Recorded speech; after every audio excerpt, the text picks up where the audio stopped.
What's on, ladies and gentlemen? My name's Ross, I like games, and today we, kind of have an answer to what the best house combination is over in Keyforge. You see, there's a very nice new website that's just popped up, thecrucibletracker.com.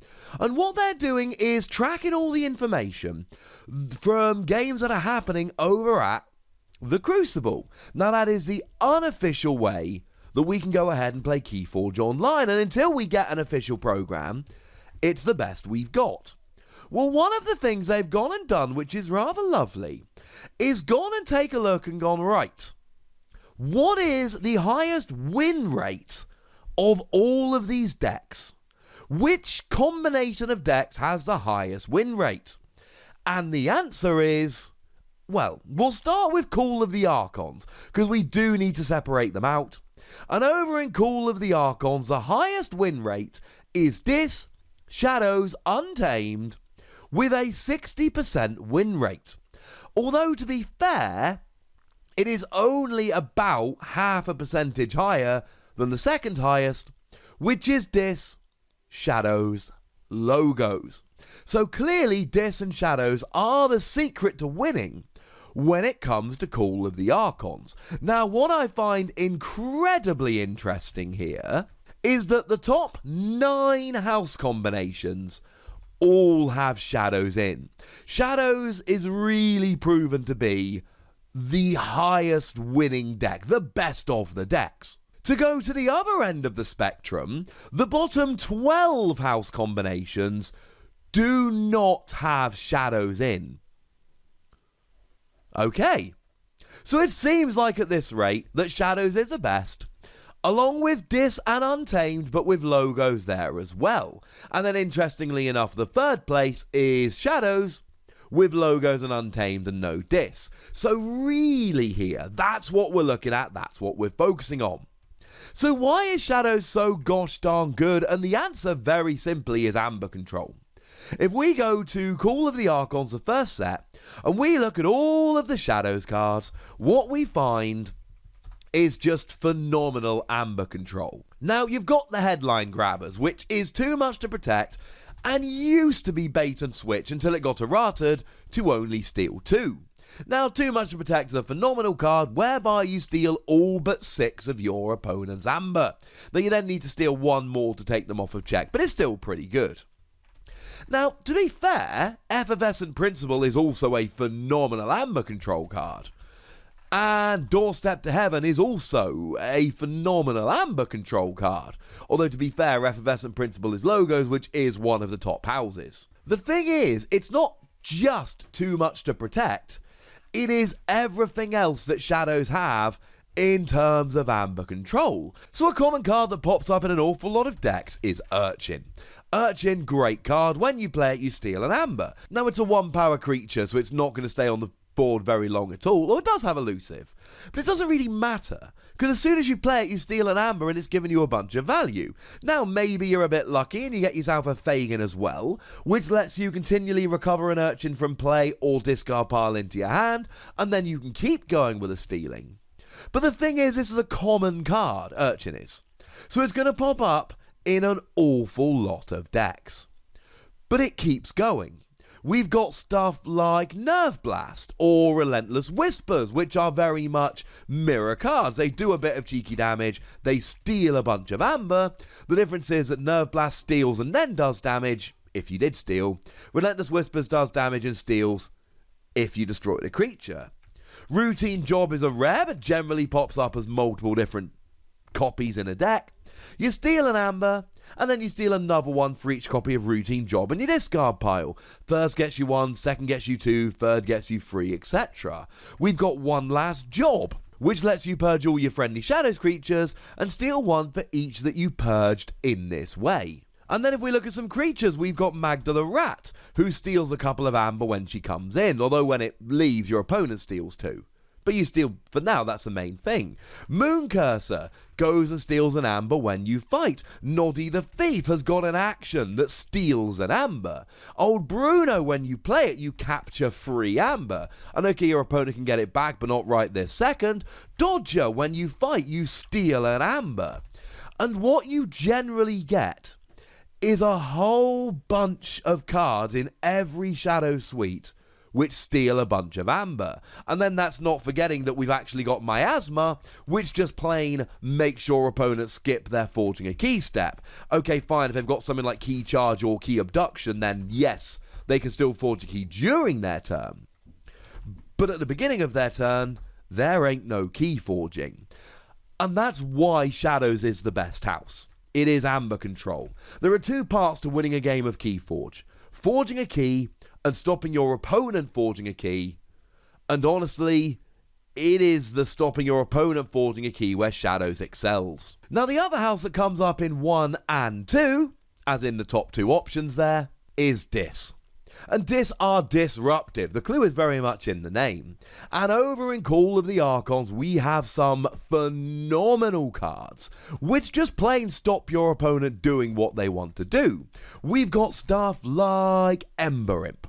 Ember Imp says that your opponent can only play 2 cards during their turn. And sure, it's a 2-power creature with no elusive, it's quite easy to take out. If your opponent actually can, because they can only play 2 cards, so they just might not have the cards on board or in hand to actually take it out. There's stuff like Shaffles. Shaffles, lovely card, and what it essentially does is at the end of your turn, your opponent loses an amber. And that is at the end of every one of your turns. So if your opponent doesn't do something about it, it just keeps going and keeps going and keeps going. Then, of course, it's pretty good at stopping your opponent forging keys as well. We've got Charette that captures free amber, very much like old Bruno. We've got Lash of Broken Dreams that makes your opponent's keys cost +3 next turn. And then we've got Keyhammer that just plain undoes a forging of a key.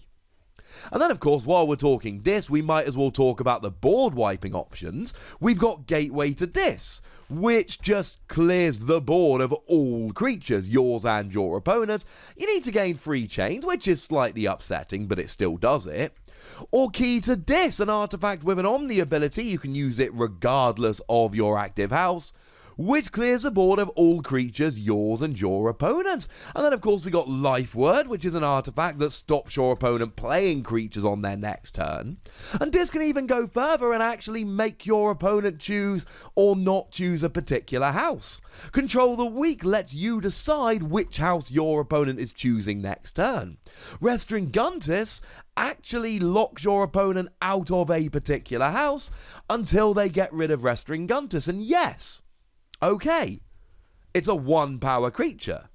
There's no elusive. It's quite easy to get rid of, but until you get rid of it, yeah, it's there and it's doing work. And that's what Dis does so well. We could also mention Succubus that says you draw 1 fewer card at the end of your turn.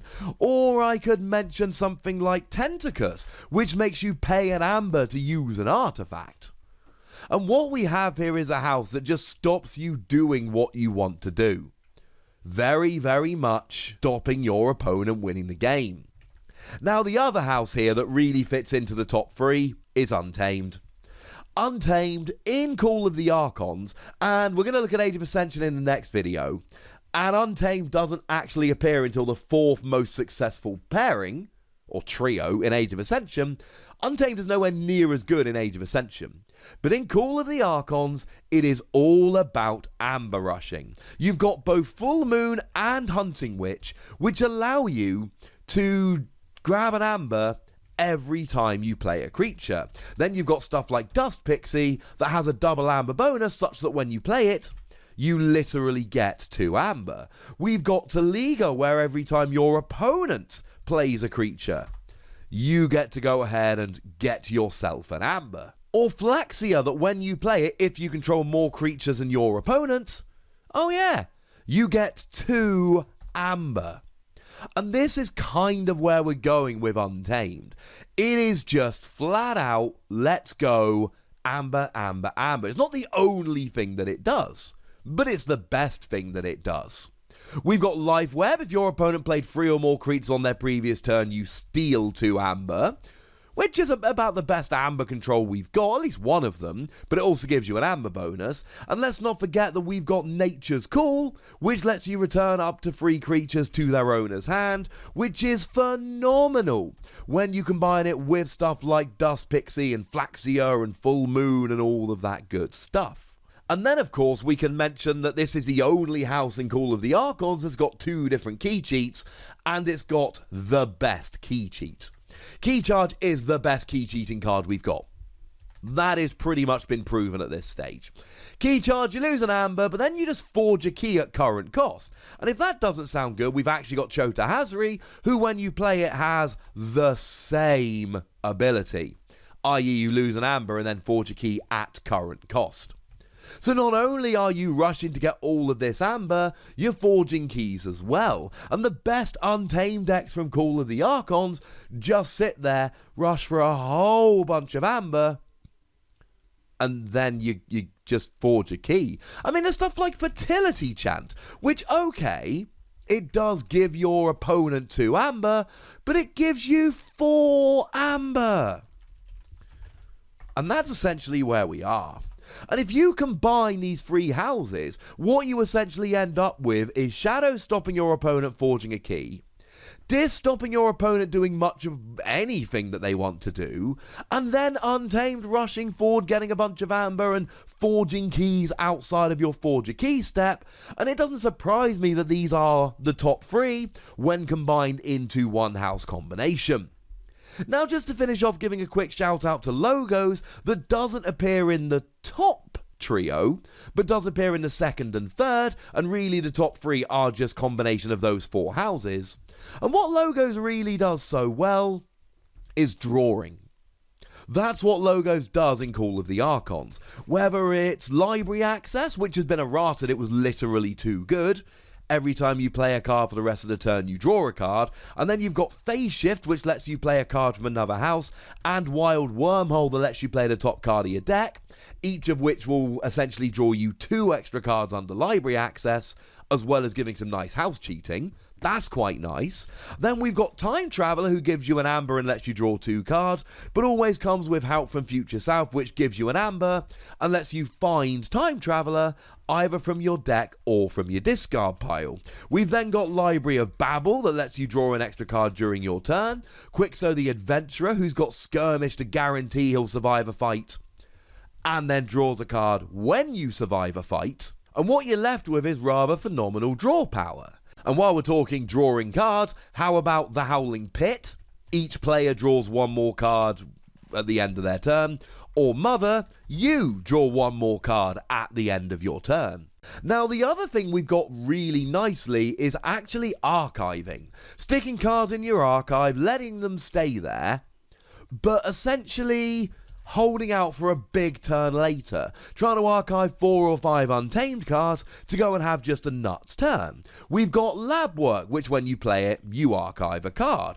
Or Sloppy Lab Work, which does let you archive a card, but also says you've got to discard 1 from your hand. Or Ganymede Archivist, when you reap, you get to archive a card. There's quite a few pretty nice options here. And then, of course, we've got other just generally good cards. There are some really good cards. We got Effervescent Principle, which is your amber control card. Each player loses half their amber rounding down. Fogify, which stops your opponent using creatures to fight on their next turn. Or one we see some really good players using really nicely, Reverse Time, that swaps your deck and discard pile, such that if your deck is quite large and your discard pile is small and full of cards you want, it basically guarantees that you get the one that you want.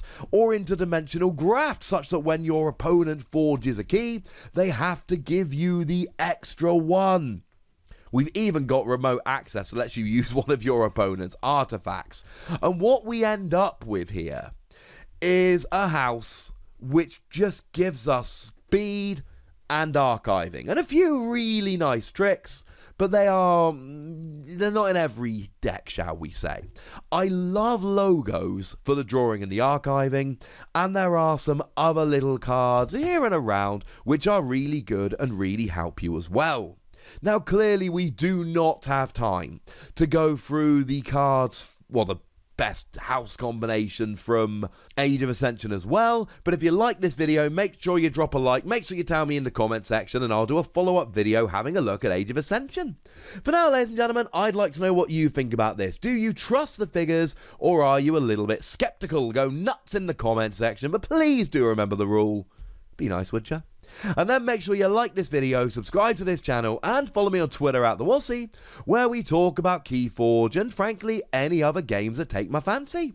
And do please consider checking out patreon.com/PTCGradio, where you can support the channel, get some bonus podcasts, etc. But by far the most important thing as always, look after yourselves till next time, would you? Thank you very much for watching. My name's Ross, and you've been watching Wossy Plays.